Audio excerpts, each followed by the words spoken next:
ప్రభు యొక్క ఘనమైన నామాన్ని బట్టి ప్రతి ఒక్కరికి వందనాలు చెల్లిస్తూ ఉన్నాను. ఈ ఉదయకాలాన్ని విడుదల కొరకు ఎంతోమంది కనిపెడుతూ ఉంటారు. వారు ఏ విషయంలో విడిపింపబడాలని కోరుకుంటూ ఉన్నారు. చాలామంది భూసంబంధమైన వాటి మీద మనసు ఉంచుతూ ఉంటారు. భూసంబంధమైనటువంటి పనులన్నీ క్లియర్ అయినట్లయితే, పరసంబంధంగా ఎదగడానికి కావాల్సినటువంటి సహాయం దొరుకుతుందని వారు అనుకుంటూ ఉంటారు.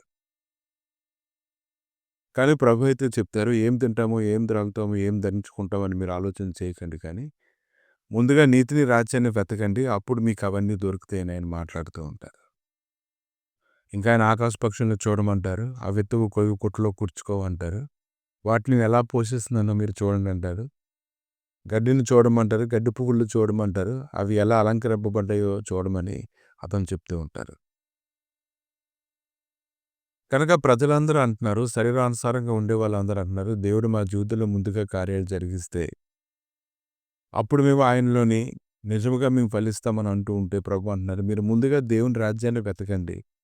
అప్పుడు మీకు అవన్నీ దొరుకుతాయని ఆయన మాట్లాడుతూ ఉన్నారు. కనుక ప్రభు ఏదైతే చెప్తున్నారో దాన్ని మనం వినాలి. యోహాను సువార్త 8వ అధ్యాయము 31, 32 వచనాలు. కాబట్టి యేసు తన నమ్మిన యూదులతో, మీరు నా వాక్యమందు నిలిచిన వారైతే నిజముగా నాకు శిష్యులయ్యుండి సత్యమును గ్రహించెదరు. అప్పుడు సత్యం మిమ్ము స్వతంత్రులుగా చేయనని చెప్పాను. కాబట్టి వాక్యమందు నిలిచి ఉండడం అంటే వాక్యంలో ఉండేటువంటి సారాన్ని గురించి నువ్వు ఎరగాలి. అది ఎలా పనిచేస్తుందో అది నువ్వు తెలుసుకోగలగాలి. రూతు గ్రంథము 1వ అధ్యాయము 16వ వచనం. రూతు తన స్వదేశమైనటువంటి మోయాబును విడిచిపెట్టి నయోమితో చెప్తూ ఉంది, నీ దేవుడే నా దేవుడు అని చెప్తూ ఉంది. కనుక ఆమె అలా చెప్పడానికి గల కారణం ఏమైనా ఉంది అంటే, ఆమె హృదయాన్ని అది ఆకర్షించింది. కాబట్టి ఆమె దానిలో స్థిరంగా నిలవాలని ఆమె కోరుకుంటూ ఉంది. దానిని బట్టి నీ దేవుడే నా దేవుడు అని చెప్తూ ఉంది. కాబట్టి ఎప్పుడైతే అనేక రకాలైనటువంటి మనుషుల మధ్యలో మనం నివాసం చేస్తూ ఉంటామో, అనేక రకాల అభిప్రాయాల, ఆలోచనల మధ్యలో మనం జీవిస్తూ ఉంటామో, వారి యొక్క ఆలోచన తలంపులు మనం పంచుకుంటూ ఉంటాము. వారి ఉద్దేశాల ప్రకారంగానే మనం కూడా అలా చేయాలనిపిస్తూ ఉంటుంది. కానీ దేవుని యొక్క మాటలు నమ్మాలంటే ఏ మాటలు ఎటువంటివని తెలుసుకోగలిగేటువంటి స్థితి అయితే ఉండాలి. కాబట్టి చాలామంది చాలా రకాలుగా చెప్తూ ఉంటారు. కానీ పరిశుద్ధ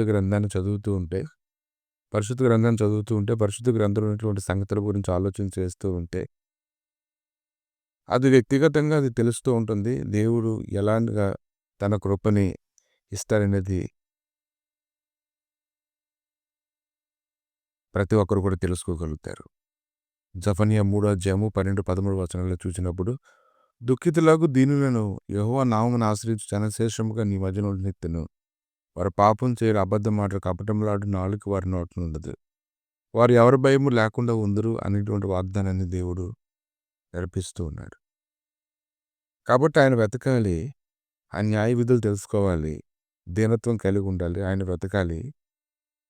వెతికి వినయం కలిగిన వారుగా ఉండాలి. ఆయన బాధ వినిన తర్వాత కూడా వినయం నీ హృదయంలోంచి పుట్టాలి. అప్పుడు నువ్వు ఆయన అనుసరించాలి.